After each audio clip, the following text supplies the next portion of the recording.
Hello students, मैं वैभव अपने channel निबेड़ knob में आपका स्वागत करता हूं। ये चैनल 10th, 11th और 12th क्लास के मैथ्स सब्जेक्ट के लिए डेडिकेटेड है। अगर आपको मेरा काम पसंद आए तो प्लीज़ वीडियोस को शेयर कीजिए, क्योंकि मेरा मोट्टो ही है क्वालिटी एजुकेशन सबका अधिकार। और अगर आप पूरा सिलेबस कवर करना चाहते हैं तो आप मेरे चैनल को सब्सक्राइब करके प्लेलिस्ट में जाके चैप्टर वाइज, क्लास वाइज सारे वीडियोस की प्लेलिस्ट चेक कर सकते हैं। और अब तो आप निबेड़ नॉब को इंस्टाग्राम पे भी फॉलो कर सकते हैं। तो चलिए आज का लेक्चर शुरू करें।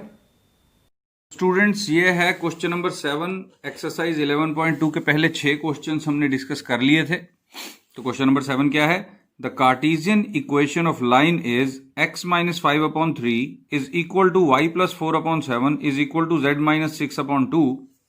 Right it's vector form. तो ये बहुत ही आसान क्वेश्चन है, लेकिन ये हमें क्या सिखाता है कि वेक्टर फॉर्म और कार्टेशियन फॉर्म में हमारे पास कैसे इंटरचेंज हम करते हैं और क्वेश्चन किस तरह से सॉल्व करेंगे। तो हम सबसे पहले तो गिवन लिखेंगे। गिवन इक्वेशन ऑफ लाइन है x minus 5/3 is equal to y plus 4/7 is equal to z minus 6/2 is equal to lambda से। ये सारी रेशियोज बराबर हैं। तो ये सारी रेशियोज अगर बराबर हैं तो ये किसी नंबर के तो बराबर आएंगी। मान लो लैम्डा के बराबर हैं, तो यहां से अगर हम x minus 5/3 is equal to lambda रख लें, इसको लैम्डा के बराबर रख लें, तो यहां से x कितना आ गया? देखो 3 लैम्डा और 5 इस तरफ जाएगा, 3 लैम्डा प्लस 5 कॉमा, फिर हम y की वैल्यू निकालते हैं।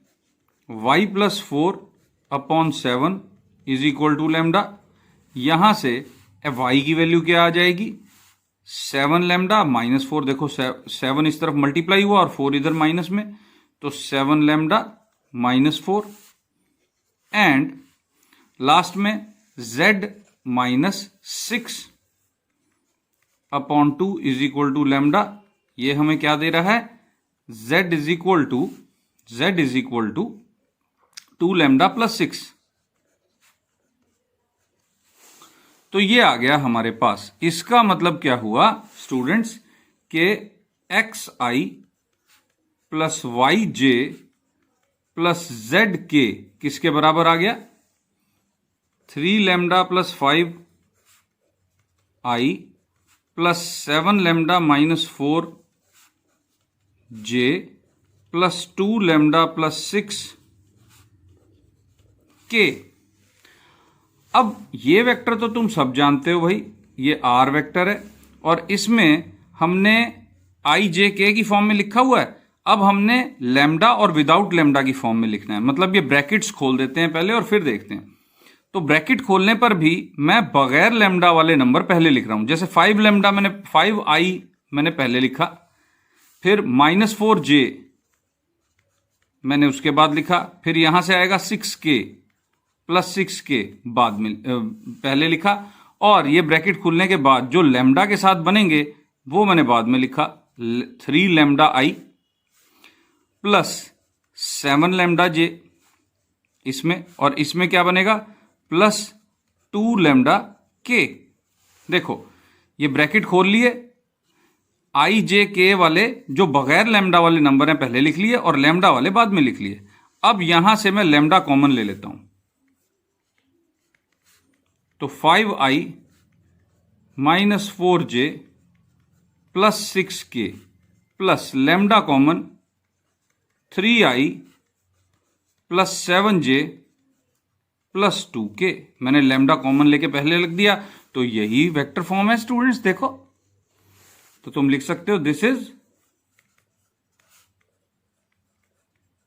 Vector form. बस आंसर आ गया। और अब अगर इन दोनों को कंपेयर करो, देखो ये तुम्हारे सामने कार्टेशियन फॉर्म रखी है, तो ये डायरेक्शन रेशियो नीचे होते हैं 3, 7, 2। तो देखो ये लैम्डा की ब्रैकेट में 3, 7, 2 आ गए ये, और ऊपर जो होता है वो पोजीशन वेक्टर होता है उस पॉइंट का जो लाइन के ऊपर ही है। तो 5 माइनस 4 6, ये साइन चेंज किए होते हैं यहां पर, तो 5 माइनस 4 6 देखो। तो तुम डायरेक्टली आंसर तो जानते हो, लेकिन आंसर तक पहुंचने का जो मेथड है वो भी तो इंपॉर्टेंट होता है ना स्टूडेंट्स।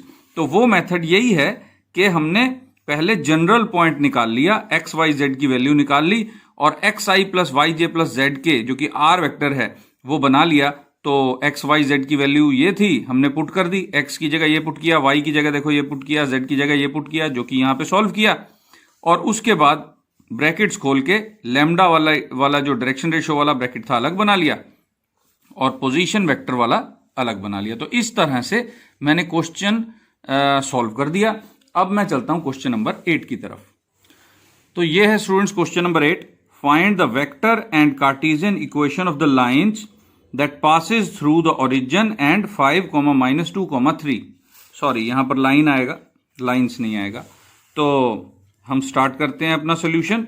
गिवन 2 पॉइंट्स हमें गिवन है, एक को ए कह दिया, 5, -2, 3, एंड दूसरा ओरिजिन है, तो ओरिजिन हम जानते हैं ओ से डिनोट करते हैं, 0, 0, 0। इन 2 पॉइंट से पास होती हुई लाइन की हमने इक्वेशन पता करनी है। तो हम ऐसा करते हैं, डायरेक्शन रेशियो पता करते हैं सबसे पहले। तो direction ratio of line AO are, देखो कैसे आएगा, 5 - 0 5, -2 - 0 -2, 3 - 0 3, ये डायरेक्शन रेशियो आ गई। तो अब ये एक पॉइंट है जो लाइन के ऊपर ही है, और ये डायरेक्शन रेशियो है लाइन के, ठीक है, यहां पर सेम आ गया क्योंकि लाइन ओरिजिन से पास कर रही है। तो कार्टेशियन फॉर्म क्या बन जाएगी, Cartesian form of equation of line,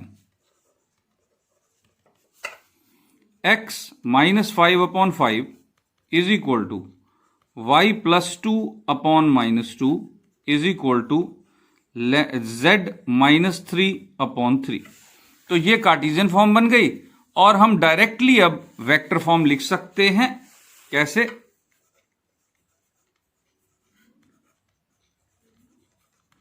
vector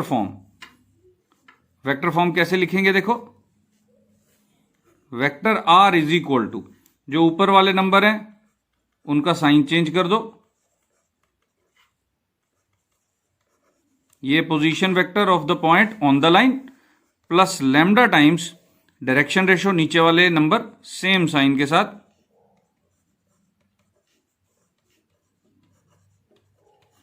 तो ये हमारी क्या बन गई, वेक्टर फॉर्म बन गई, क्योंकि हमें डायरेक्शन रेशियो पता है और पॉइंट ऑन द लाइन भी पता है। तो वेरी इजी क्वेश्चन, बहुत इजीली ये क्वेश्चन सॉल्व हो गया। अब हम आते हैं क्वेश्चन नंबर 9 पर। तो स्टूडेंट्स ये है question number 9, find the vector and Cartesian equations of the line that passes through the point 3, -2, -5 and 3, -2, 6।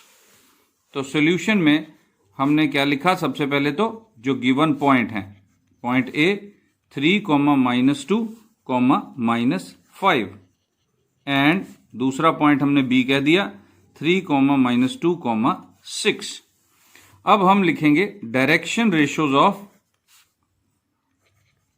Line from A and B, यानी line A B are, A में से ए को पहले कंपोनेंट में से पहला कंपोनेंट माइनस करो 0, -2 +2 0, -5 -6 -11, और हम लिख सकते हैं 0 0 11, क्योंकि हमें माइनस अलग से लिखना उतना अच्छा नहीं लगता।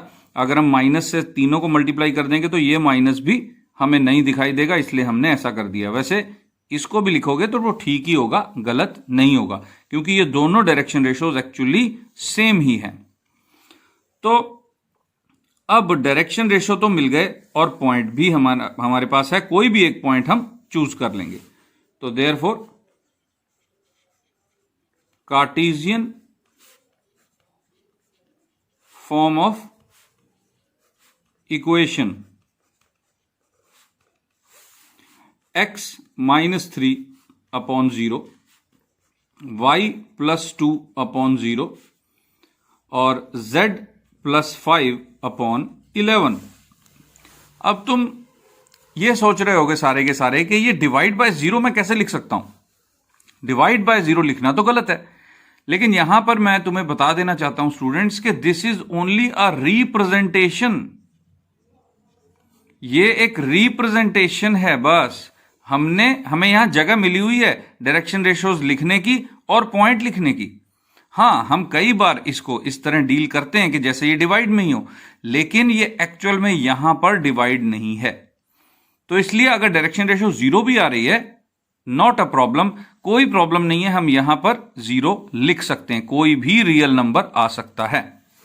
और वेक्टर फॉर्म, वेक्टर फॉर्म क्या आ जाएगा, r इज इक्वल टू, देखो हमने 3 -2 -5 सिलेक्ट कर लिया, point on the line, sorry plus मैंने लिख दिया, मैं दोबारा लिख देता हूं, 3i -2j -5k, दोनों में से कोई भी पॉइंट चूज कर सकते हो स्टूडेंट्स। यहां पे मैं +6k भी लिख सकता हूं, कोई प्रॉब्लम नहीं है, क्योंकि यहां पर पोजीशन वेक्टर आना है उस पॉइंट का जो लाइन के ऊपर है, और लाइन के ऊपर ये दोनों ही पॉइंट्स हैं। प्लस लैम्डा टाइम्स 11k, क्योंकि 0i + 0j लिखने का कोई मतलब नहीं है। तो अब ये क्वेश्चन भी हो गया सॉल्व। क्वेश्चन नंबर 9 फटाफट हमने सॉल्व कर लिया। अब हम चलते हैं क्वेश्चन नंबर 10 की तरफ। तो ये है students question number 10, find the angle between the lines. दो लाइनों के बीच में एंगल कैसे फाइंड आउट करते हैं। देखो r vector is equal to this, ये पहली लाइन है और ये दूसरी लाइन है। तो सबसे पहले सॉल्यूशन जब हम स्टार्ट करेंगे तो हम ये दो लाइंस लिखेंगे, given r is equal to 2i -5j plus k plus lambda times 3i plus 2j plus 6k। और दूसरी लाइन, इसको इक्वेशन नंबर 1 कह दिया। दूसरी लाइन लिखने जा रहा हूं, 7i प्लस, ऑब्वियसली यहां 0j है, -6k plus mu times i plus 2j plus 2k। तो यहां पर हमें यह जानने की जरूरत है कि दोनों के डायरेक्शन रेशियो का वेक्टर क्या है। यानी कि हम कहेंगे कि लाइन 1 इज अलोंग B1, ये B1, 3i plus 2j plus 6k। Is along लिखने का मतलब ही यही है कि लाइन 1 के डायरेक्शन रेशियो ये हैं। डायरेक्शन रेशियो को वेक्टर फॉर्म में लिखा हुआ है, तो हमने उसको वेक्टर, प्रॉपर वेक्टर का नाम देकर लिख दिया। और line 2 is along vector B2। Vector B2 क्या होगा, ये म्यू के ब्रैकेट में जो लिखा हुआ है i plus 2j plus 2k। तो हमने दोनों लाइनों के डायरेक्शन रेशियोज के जो वेक्टर हैं वो अलग निकाल के लिख लिए हैं, और जो एंगल इन दो वेक्टर्स के बीच में होगा वही एंगल इन दो लाइंस के बीच में भी होगा। और मैं जानता हूं कि तुम वेक्टर के चैप्टर, पिछले चैप्टर से ही जानते हो कि दो वेक्टर्स के बीच में किस तरह से एंगल निकालते हैं। तो कैसे निकालते हैं वो सारा कुछ करेंगे अब हम। Now B1 dot B2 is equal to, दोनों के बीच में डॉट प्रोडक्ट, पहला पहले के साथ मल्टीप्लाई 3 प्लस दूसरा दूसरे के साथ मल्टीप्लाई 4 प्लस तीसरा तीसरे के साथ मल्टीप्लाई 12 इज इक्वल टू, ये कितना हो गया देखो 7 + 12 19। उसके बाद B1 का मैग्नीट्यूड, B1 का मैग्नीट्यूड कितना हो जाएगा 9 + 4 + 36। तो ये कितना हो गया 40 + 9 49, जो कि 7 हो गया, कॉमा B2 का मैग्नीट्यूड कितना हो जाएगा देखो 1 + 4 + 4, तो ये कितना हो जाएगा 8 + 1 9, ये 3 हो गया। तो अब हम कहेंगे let theta be angle between line 1 and 2 या लाइंस 1 एंड 2। तो अगर लाइन 1 और लाइन 2 में थीटा एंगल है तो हमें क्या मिला, which implies cos theta is equal to b1 dot b2 divided by their magnitude. यही फॉर्मूला था। देखो, दो वेक्टर्स के बीच में एंगल निकालने का यही फॉर्मूला था। तो ये वैल्यूज हमने निकाल के रखी हुई हैं पहले से। 19, देखो ये 19 है, 3 into 1, 2 into 2, 6 into 2 divided by 7 into 3, यानी 19 अपॉन 21। कॉस थीटा की क्या वैल्यू आ गई, 19 अपॉन 21। तो थीटा कितना आ गया, theta is equal to cos inverse 19 upon 21। तो इस तरह से हमने दो लाइंस के बीच में एंगल निकाल लिया। स्टूडेंट्स, हमने किया क्या है, सिर्फ इतना किया है कि दोनों के डायरेक्शन रेशियोज को वेक्टर फॉर्म में लिखा और फिर इन दो वेक्टर्स के बीच में एंगल फाइंड आउट किया। तो जो एंगल डायरेक्शन रेशियोज में होता है वही लाइंस में होता है, क्योंकि डायरेक्शन रेशियोज की डायरेक्शन में ही हमारी लाइंस होती हैं। तो इसको अच्छी तरह से देख लो। इसका सेकंड पार्ट अपने आप तुम कर सकते हो। अब मैं चलता हूं क्वेश्चन नंबर 11 की तरफ। तो यह है स्टूडेंट्स हमारा question number 11। Find the angle between the lines. दो लाइनों की इक्वेशन, यहां पर क्या है, क्वेश्चन सेम है लेकिन लाइंस की इक्वेशन कैसे दे रखी है, कार्टेशियन फॉर्म में दी हुई है। तो कोई प्रॉब्लम नहीं, हम सबसे पहले वही करेंगे। गिवन जो दो इक्वेशंस हैं वो लिख लेंगे। x minus 2 upon 2 is equal to y minus 1 upon 5 is equal to z plus 3 upon minus 5। ये इक्वेशन नंबर 1 कह दिया हमने इसको। x plus 2 upon minus 1 is equal to y minus 4 upon 8 is equal to z minus 5 upon 4। ये हैं equations number 2। तो अब हम डायरेक्शन रेशियोज निकालते हैं। तो ऑब्वियसली तुम जानते हो डायरेक्शन रेशियो नीचे दी हुई होती हैं। तो हम कहेंगे line 1 is along vector b1 कह दिया हमने, वेक्टर फॉर्म में लिख रहे हैं हम। तो देखो 2i plus 5j minus 5k, जो नीचे वाले नंबर हैं वो डायरेक्शन रेशियोज वाले वेक्टर होते हैं। Line 2 is along vector b2 is equal to minus i plus 8j plus 4k। तो तुमने देखा कि अगर वेक्टर फॉर्म में दी हुई थी इक्वेशन पिछले क्वेश्चन में तो भी हमने यहां पे इस तरह लिखा था, और इस क्वेश्चन में कार्टेशियन फॉर्म में लाइनें थी तब भी हमने इस तरह वेक्टर फॉर्म में लिख लिया। और इससे आगे तुम बिल्कुल उसी तरह इसको प्रोसीड करो जैसे कि पिछले क्वेश्चन में किया था। दोनों का डॉट प्रोडक्ट, दोनों का magnitude, cos theta is equal to, बिल्कुल वही फॉर्मूला, सेम टू सेम, क्योंकि एक्चुअली इक्वेशन क्वेश्चन तो सेम है, find the angle between the lines. तो इसके बाद मेरे ख्याल से तुम अपने आप इसको कर लोगे, क्योंकि बिल्कुल पिछले क्वेश्चन का रिपीट ही है। मैंने वहीं पर लाके इसको खड़ा कर दिया, b1 b2 वेक्टर फॉर्म में आ गया। तो ये क्वेश्चन नंबर 11 के दोनों पार्ट्स तुम आराम से कर सकते हो, कोई प्रॉब्लम नहीं आएगी। अब मैं चलता हूं क्वेश्चन नंबर 12 की तरफ। तो ये है स्टूडेंट्स क्वेश्चन नंबर 12।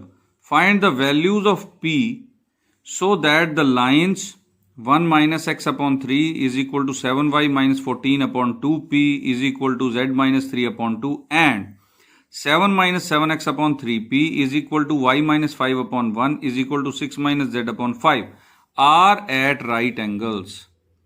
अगर ये दोनों लाइंस आपस में राइट एंगल्स पर हैं तो p की वैल्यू हमने फाइंड आउट करनी है, यानी परपेंडिकुलर लाइंस हैं तो p की वैल्यू हम फाइंड आउट करेंगे। कोई दिक्कत नहीं, हम दोनों इक्वेशंस को पहले लिखते हैं। Given 1 minus x upon 3 is equal to 7y minus 14 upon 2p is equal to z minus 3 upon 2।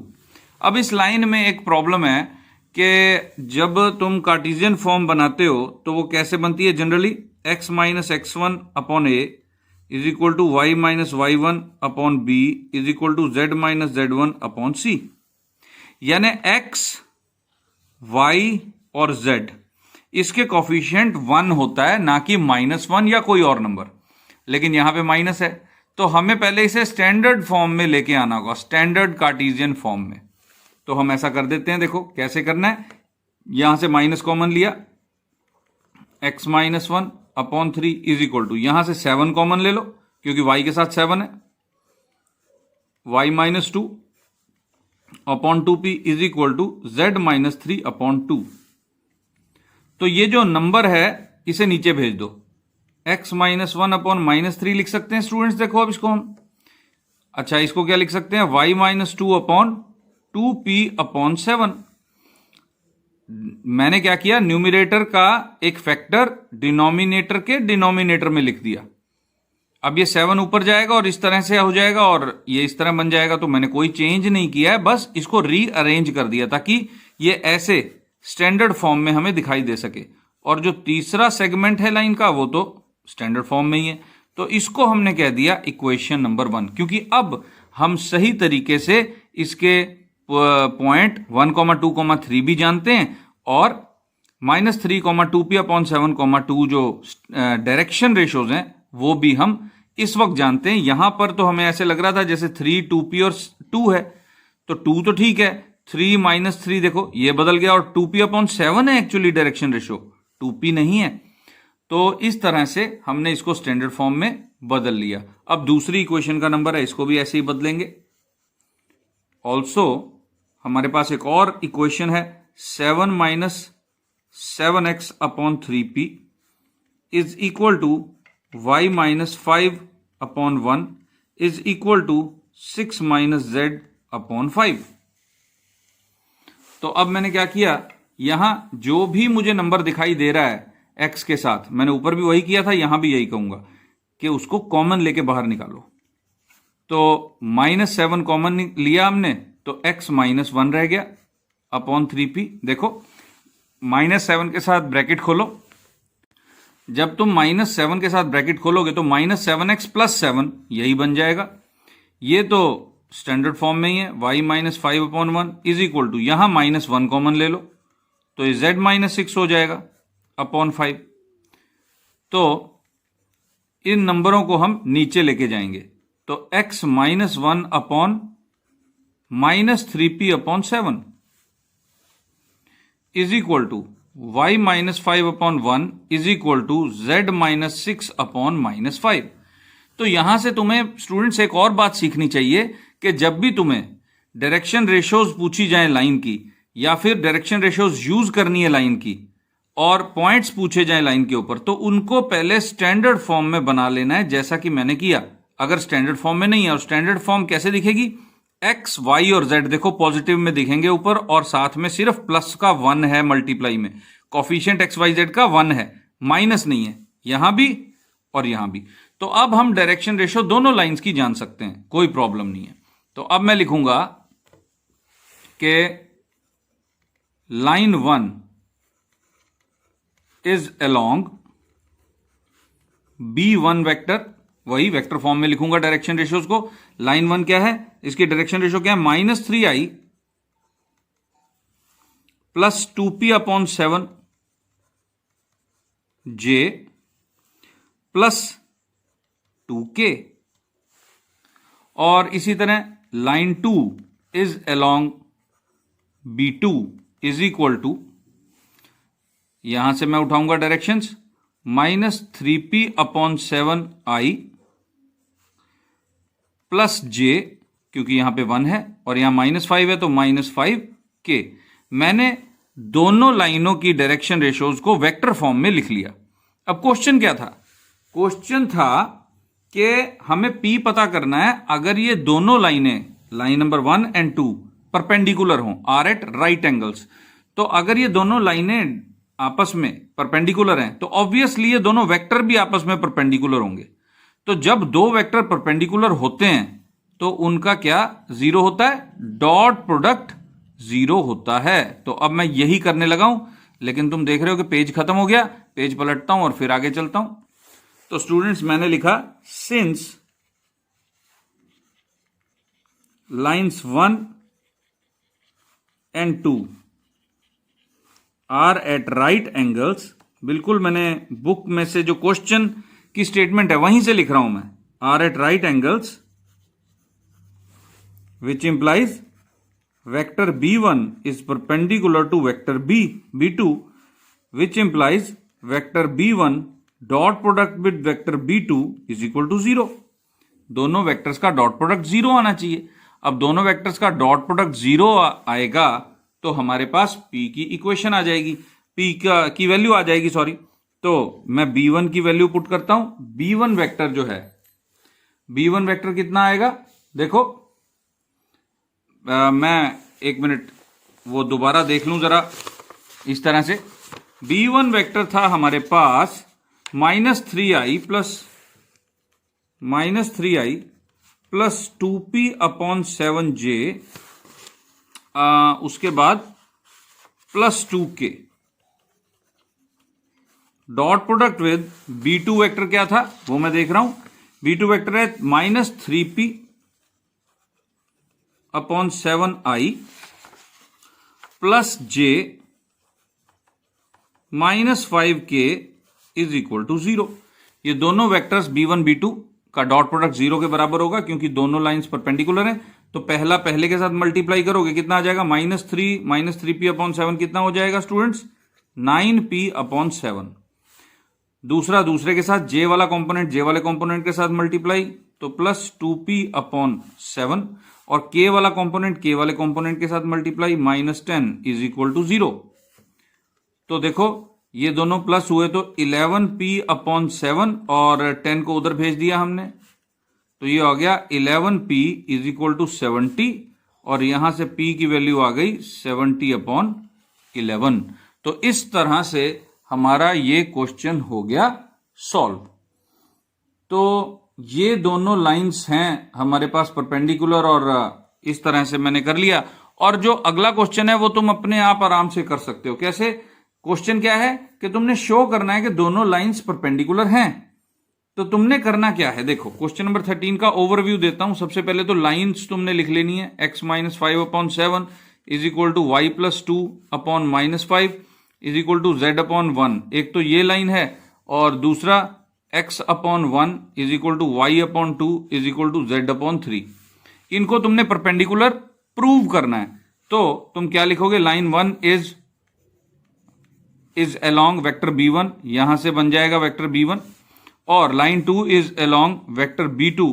तो ये जो पॉइंट्स हैं इससे तुम b2 बना लोगे, जैसे i + 2j + 3k, 7i - 5j + k। ये दोनों वेक्टर बना लिए डायरेक्शन रेशियोज वाले। अब तुम कहोगे now vector b1 dot vector b2 dot product find out करोगे दोनों वेक्टर्स की, और वो सॉल्व होने के बाद 0 आ जाएगी। तो जब 0 आ जाएगी तो तुम कहोगे कि which implies vector b1 is perpendicular to vector b2, और उसके बाद तुम कहोगे कि देयरफॉर या hence lines 1 and 2 are perpendicular. बस इस तरह से तुमने आंसर दे देना है। तो वेक्टर फॉर्म हमें बहुत ज्यादा काम देती है, बहुत इजी हो जाता है हमारा काम अगर हम वेक्टर फॉर्म में काम कर रहे हो। डॉट प्रोडक्ट उसमें डिफाइंड ही है, और डॉट प्रोडक्ट जो जिस दिन दो वेक्टर्स की 0 हो वो दोनों वेक्टर परपेंडिकुलर होते हैं। तो हमने वो डॉट प्रोडक्ट का फायदा उठाया। तो इस तरह से स्टूडेंट्स मैंने क्वेश्चन नंबर 13 भी तुमसे डिस्कस कर लिया, और इसके बाद जो क्वेश्चंस हैं वेरी वेरी इंपॉर्टेंट, 6 मार्क्स का पक्का आता ही है क्वेश्चन पेपर में, वो हम करेंगे अगले वीडियो में। बाकी मेरी एक रिक्वेस्ट है स्टूडेंट्स कि कमेंट सेक्शन में जाके नीचे इस वीडियो को 1 to 5 के स्केल पर रेटिंग जरूर देना। अगर सब कुछ समझ में आ गया तो 5, और अगर नहीं तो 4, 3, 2, 1 जैसा भी तुम्हें अच्छा लगे। और ये वीडियो लाइक और शेयर जरूर करना। लाइक किस लिए, ताकि मुझे पता लग सके कि मैं कहां तक कामयाब रहा, और शेयर किस लिए, क्योंकि हमारा मोटो है क्वालिटी एजुकेशन सबका अधिकार। अगर तुम ट्यूशन के प्रॉब्लम से मुक्ति चाहते हो, ट्यूशन में क्या प्रॉब्लम है, ट्यूशन में प्रॉब्लम यह है कि तुम्हारा टाइम जाता है आने जाने में, वहां पर पढ़ने में, प्लस तुम्हारे पेरेंट्स का मेहनत का कमाया पैसा जाता है।